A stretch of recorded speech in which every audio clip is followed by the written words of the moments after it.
Package in the mail, MSX games from Japan. Collecting without fail those shoot 'em ups, and that's the plan. He doesn't just collect them, he also codes them too. Join us and we'll go on electric adventures with you. Hey YouTube, Electric Adventures here with another video. This one is on games that made the original Spectravideo SV-318 and 328 computers so distinctive. Now some of these games they later brought out for the MSX, but not all of them. And they really are quirky games, quite colourful, sort of like they came up with game ideas and then mashed them together, and the game ideas were based on what they could get the machine to do. So we'll start out with the first one. Now this one is Kungfu Master. So they all came in cassettes and came with a cardboard backing and a plastic covering, or just came as a loose cassette. We didn't always get the backing things. So Kung Fu Master, I always used to struggle with back in the day. Maybe it was a thing of youth and not reading instructions properly. You pretty much can't play this game with a joystick because it needs two buttons. So you have to play it with the graph key as the second button next to the space bar. This is very important because one key punches and the other one's kicks, and you need to punch one type of robot and kick the other. And the same goes for the second scene. Now the distinctive part, and I actually had to play this a couple of times before I managed to consistently get to the next stage. And it has a lot of interesting and different game ideas that are not obvious to start with. So until you know them, you don't know them, and it can be very difficult to work out. But it's got quite good music. They always like to have loud music, lots of colourful things, and a lot of concepts going on here. So definitely not the best game, and not one of my favourite from back in the day. But worthwhile having a bit of a play and learning a little bit more about the Spectravideo.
Right, so our next one, and this one is a favourite from back in the day. I used to absolutely love this game, and I do have a physical copy. It's called Ninja. Now this one, illustrates the mashing together quite a few different game concepts, but it's got a really good choice of colour. Once again, the collision detection is not perfect, but you need to get used to that. It uses 2 buttons once again, so you can really only play it with the keyboard. And probably most of the deaths you see in my gameplay here is unresponsive keyboard. I really need to disassemble my unit and clean the keyboard mat. It's interesting talking about the 2-button thing. In the almost in the BIOS, it's almost like there's an unfinished part where they were going to add a second button, which they did for the MSX standard down the road. But they never did, and they never released any joysticks that actually supported it. You could probably trick it into reading a 2-button joystick for MSX, but of course the game doesn't know that, so you had to play it with keyboard. That's why I struggled playing some of these games back in the day. But this game's quite interesting. It has like a scrolling cave section, and then a platforming section. So the games are interesting how they progress through the different modes.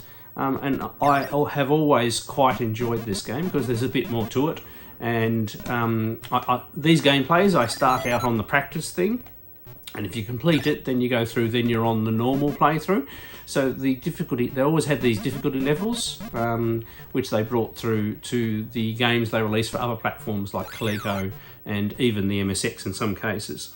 So both of these first 2, only on the Spectravideo. You won't find them on any other platforms.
Okay, a third one for this video, and I'm going to do 3 per video for these, because I'm going to try and do a decent amount of gameplay for each. This next one was converted onto the MSX later, and it's Mass Tael, that's the company that produced all of these, take on a Pac-Man-like game, and it's Old Mac Farmer.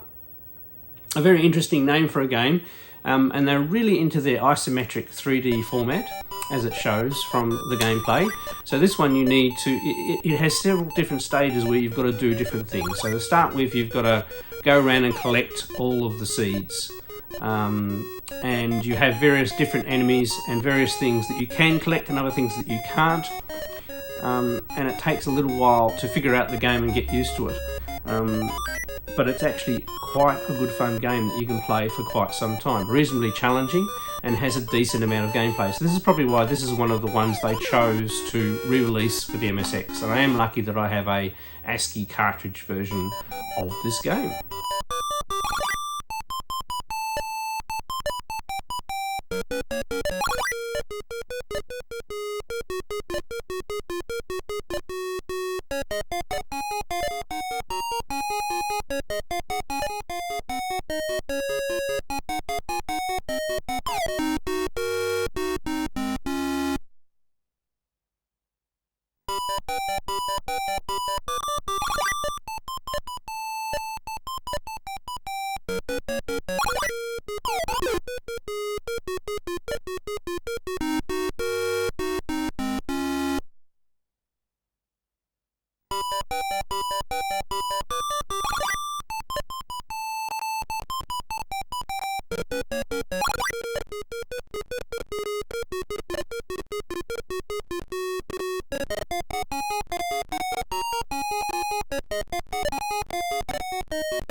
I hope you enjoyed this first video, and unfortunately it'll be a short series because there weren't a tremendous amount of games released for the Spectravideo in the quirky different games that made the Spectravideo 318 and 328 machines unique, and what I experienced back in the day when I was growing up with these machines. So I'm Electric Adventures. Thanks to all my subscribers. Thanks for watching, and I'll catch you next time.